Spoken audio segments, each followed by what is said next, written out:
Good morning friends, তোমরা সবাই কেমন আছো? আশা করছি ভালো আছো। আমরাও ভালো আছি। আমার নতুন একটা ভ্লগে তোমাদের অনেক স্বাগত জানাই। তো আজকে দেখো সকাল সকাল উঠে পড়েছি।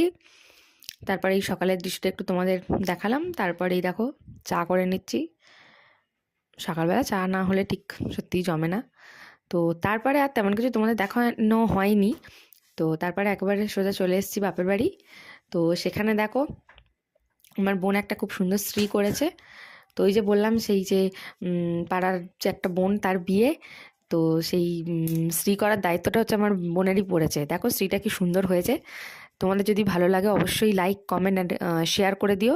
আর কারো যদি ভালো লাগে অবশ্যই তোমরা করতে দিতে পারো আর কি। আমি কন্ট্যাক্ট নাম্বার দিয়ে দেবো। আর তারপরে দেখো কালকে যেহেতু ওই বোনটার বিয়ে, তো আজকের হচ্ছে মেহেন্দি। তো মেহেন্দিটা হচ্ছে ওর যেখানে কালকের বিয়ে হবে সেখানেই হচ্ছে মেহেন্দিটা আর কি হয়েছে। তো আমরা সবাই চলে গেছিলাম। তো এই দেখো যে মেহেন্দি করছে। বেশ, মেহেন্দিটা তো খুব ধৈর্যের কাজ। বেশ অনেকটা সময় লেগে যায়, হাতও ব্যথা করে।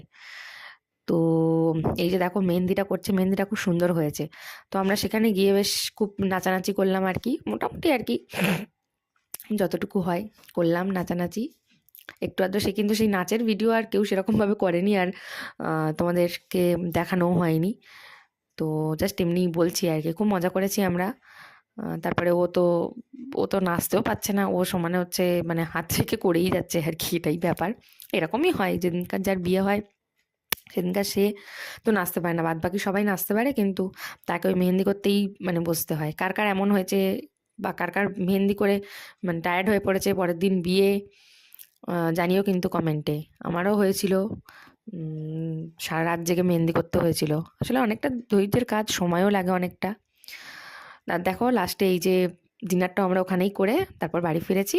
আজকের ব্লগটা এই পর্যন্তই থাকলো। ভালো লাগলে লাইক কমেন্ট শেয়ার করে দিও।